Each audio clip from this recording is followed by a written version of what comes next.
Hello all, welcome to this session in openmentor.net. We are going to talk about non-functional testing under the software testing concepts.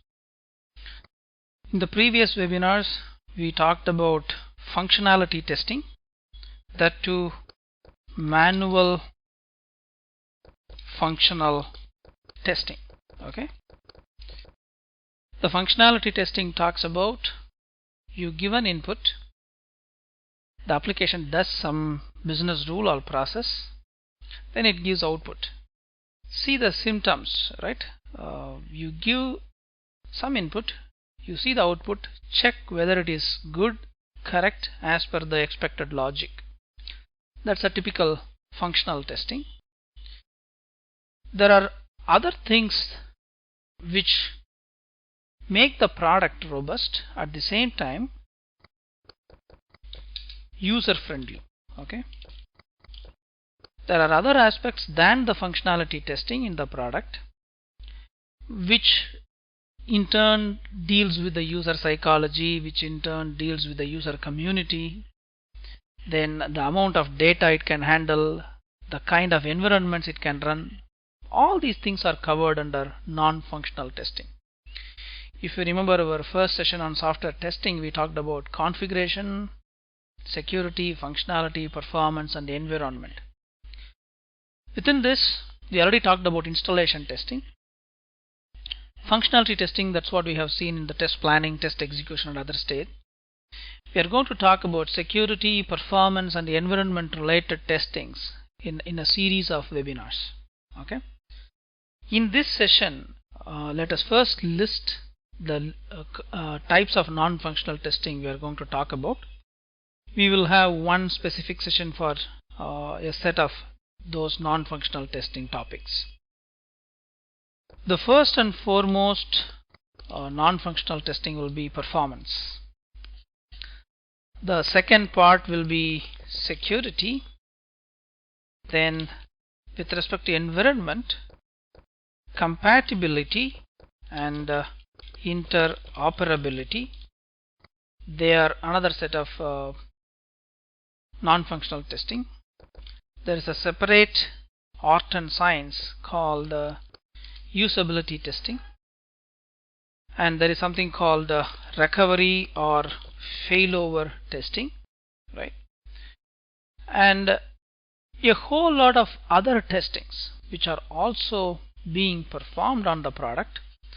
But most importantly, this performance, security, compatibility, interoperability, usability, recovery or failover, these are done predominantly on most of the products. Okay. So let us first take performance testing for this session. Before understanding this performance testing, we need to understand the history and evolution of computers, right? Especially hardware. Around 1960s, right, we talked about one CPU, which is one machine, only one user can use it, only one program can run it. So the computer will be like a refrigerator, or even it used to be very big. It may even occupy one single room. So just one CPU, which is one machine, which can be used by only one user, one program. Then it got improved in 1970s. You have got mainframes and minis started coming, right? Many users, many CPUs, right? Previously they used to have something called a CISC. This is the instruction sets given to the CISC based processors. Okay. Then even at this time in 1970s, the terminals, especially from where the users actually access the system, right? They are all dumb terminals. They do not have CPU, they do not have memory. There is no processing power on the terminals. Then around 1980s to early 90s, you could see client server. In this client server, again, many users, many CPUs, right? There is something called a RISC-based processors. The hardware technology improved. We are able to see more processing speed. It's a reduced instruction sets for the microprocessors. In this, the client server, we had smart terminals. When early Windows machines came, right, something like Novel Network came, the terminals at which the end user used to operate, they used to have memory and some amount of CPU, right? Then from 1995 onwards, you could have seen multi-layered architecture, NTR architecture, right? This used to be like you have got something with the advent of web, smart PCs, then you have got a web server, then you have got an app server, then DB servers. Connectivity improved, processing powers improved, right? And again, multi-processing, multi-threading, right?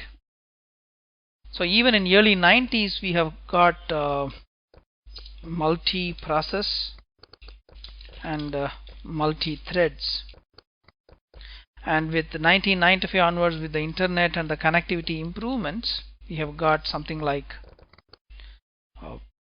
amazing amount of usage coming to the system. The users also increased, the usage per user also increased. So that means crowd, right? The crowd increased more than 100 to 1000 times in terms of computer users. That is actually one way good, one way bad. When more users use, more sales, more business. At the same time, it's very simple. You take the traffic, right? As long as there are fewer cars, less traffic. When more cars come, right, or on road, we have got a slowness in traffic, we have got traffic jams, haltings, right? Inevitably, there is a delay, right? So when more users started using the system, we see a lot of delays. But the problem is, the human psychology is, if the app is slow, right, users go away. So one way, I want more users. On the other side, I want the system to be faster. So what we want to do is, before all the users come live and then access the system, mimic and test the system with so many users. We cannot hire thousands of testers. So we mimic. That is called virtual users. So the performance testing has got a few aspects. Number one, more users. Another thing is more data. Take a credit card data or travel or reservation data. You got millions and millions of records are stored in the database every day. So when more data is stored, data storage, data retrieval, that takes time. That causes delay. Then more duration, or a longer duration, I would say. Systems cannot go down nowadays. You have to have 24/7 running, and 365 days it has to run. So when it is running for a longer duration, obviously there are problems. So more users cause problem, more data will cause problem, longer duration of using the system will cause problem. If you test all of them, that is called performance testing, right? If you take a car, right? When can I say the car is really performing well? Number one, more miles per liter of petrol, right? or diesel. So it should give more mileage. Second thing is speed or the pickup. People say 0 to 70 in 7 seconds, this, that, right? That's speed. Speed always attracts, right? Then more pulling power, correct? It should have more capacity to have people and then still pull at the same speed for more miles, right? Less noise, less emission, right? Less heat, right? And with all these things, longer life, right? There is no end to our wish list, right? But the critical things are speed and the mileage and pulling power. So as long as the car does all these things, we say the performance of the car is good, people start buying that car more and more and more. That means more business to the company, which makes the car. Same way, in software, one of the fantastic effect that people expect, foremost effect, that is speed, also known as response time. When I access a system, I don't care about whether million other users are accessing the system. I don't mind. I don't care either. But when I go to that particular application or the website or the web application, I start logging in, I want answers very fast. Usually how fast? People say less than 7 seconds, right? That means max 7 seconds. Because they have done some survey, the 7 seconds or 6 to 8 seconds max, people lose patience. So in that case, I want every page, every one single action in my application should give me a result within 7 seconds. Again, from companies to company it varies, but the problem here is overall in the internet age, people are not patient enough to go beyond 7 seconds. But when one user is using the system, it will come fast. It's like one car traveling on the highway. But when 1,000 cars come, what will happen? When thousands of users access the system, will it give the same speed? That's the key. Will it slow down or will it crash, right? So finding this is definitely a test. So this is called load testing, right? There are different terminologies that people use. Load, stress, capacity, right? A lot of things. There are a few fundamental definitions of this. We will go through each of these testing one after the other. Let me first list out the terminologies. Load testing, stress testing, right? Capacity testing, or also known as scalability testing. There is something called volume testing. There is something called endurance testing, right? It's also known as availability. So all of these put together, they form performance testing. So performance testing has got multiple branches under that.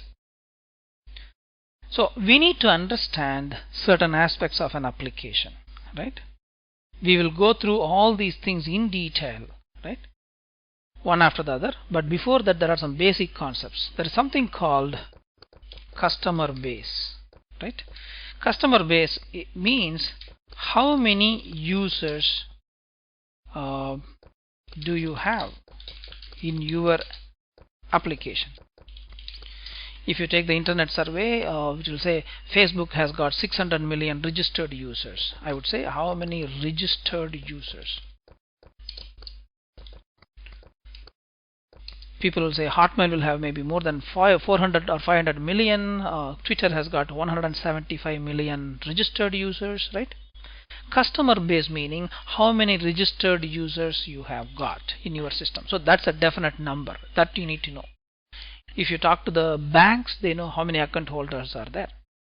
Theoretically, all the account holders, if the bank provides internet banking system, they can come and then use that. There is a second thing that is called online users, right? Online users meaning who are all, or how many are currently logged in to the system. See, our customer base may be 120 million, but not all the users are going to be online at the same time, right? Usually this online users will be anywhere between 5 to 10% of customer base. Again, this can vary, but overall on an average across the internet, if one application has got 1 million users at any given point of time, only 1/10 of that will be online. That means they just logged in. They may be doing something, they may not be doing something. As you know, many of you might have used instant messengers. You might be logged in, but you may not be chatting or you may not be talking, right? Your email may be on, but you may not be sending or receiving. So online users meaning people who are logged in, right? There is another thing called concurrent users. Concurrent users meaning users who send or receive something with the application at that instant. That's very important, right? By the time I record this, I am the only person who is using my system. But when I upload this, there may be 5 people who may be viewing the same webinar at the same time, right? That means either you are receiving data from the server, or you are sending some data to the server, or the server is doing something for you. That means you make the server to either send or receive or process for you. Simultaneously, many such users can occupy the server. Those people are called concurrent users. The concurrent users are the ones, right, who create congestion. Congestion meaning some kind of a block to the application. So our interest in terms of all this performance testing will be more of concurrent users, but usually concurrent users will be again somewhere between 5 to 10% of online users. That means if I have got 1 million customer base, only 100,000 may be online. Within that, only 10,000 may be concurrent, right? So we may not have more people, all the users coming to the system at the same time. Very highly unlikely. Theoretically it is possible, but it is highly unlikely all the people come at the same time to the system, either send or receive or make the server to process. So people need to know this fact first. The second thing is frequently used and less used transactions. People need to understand this also. Let us take email, right? In email, what do you do maximum, right? There are multiple options, right? Go to home page, everybody does this. Login, everybody does this. View inbox, right? Everybody does this. But within inbox, we might have got 100 emails. View one mail, right? You may have got 100 mails, but how many mails you actually see? That is another thing. To how many mails you reply, how many mails you forward, how many mails you compose new, right? Right? Again, within the email system, I have got another page to do change password, right? And then edit my profile.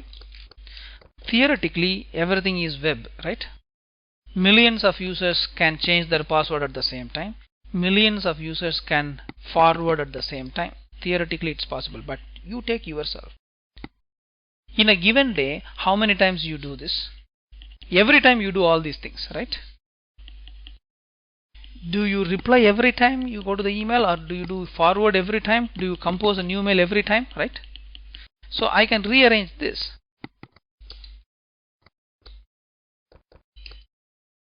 This is the most frequently used, always used. This is next set of features that are being used more frequently. Relatively less, almost maybe once in a quarter, once in a year, right? Less, very very less or rarely used features. If you take any application, these are the most frequently used transactions are the ones which are causing congestion. So if they are fine-tuned, system will be faster, right?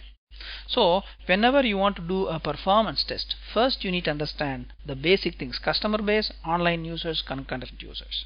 Second thing is which are all the most frequently used, which are all the less frequently used, right? That varies from application to application. The third thing that you need to know is the hardware setup on which we need to test, right? You cannot say, okay, I will test only in this hardware. Usually customers have budgets, right? They would have allocated, say, maybe $200,000 for servers and internet service providers bandwidth and backup, right? Within that budget only they can allocate servers. You cannot say, okay, with this you can have only these many users, double your budget. So we need to ensure based on what hardware customers are going to have likely, right? You cannot grossly deviate from that point. Within the space given to you, you need to rearrange your furniture and then make the living better in your house, right? You cannot reconstruct the house just for some other need, right? So hardware setup on which we need to test, we need to know upfront. Some customers may ask you suggest some hardware. If they ask you to suggest some hardware, then probably you need to ask for budgets, see what kind of servers can come within that, right?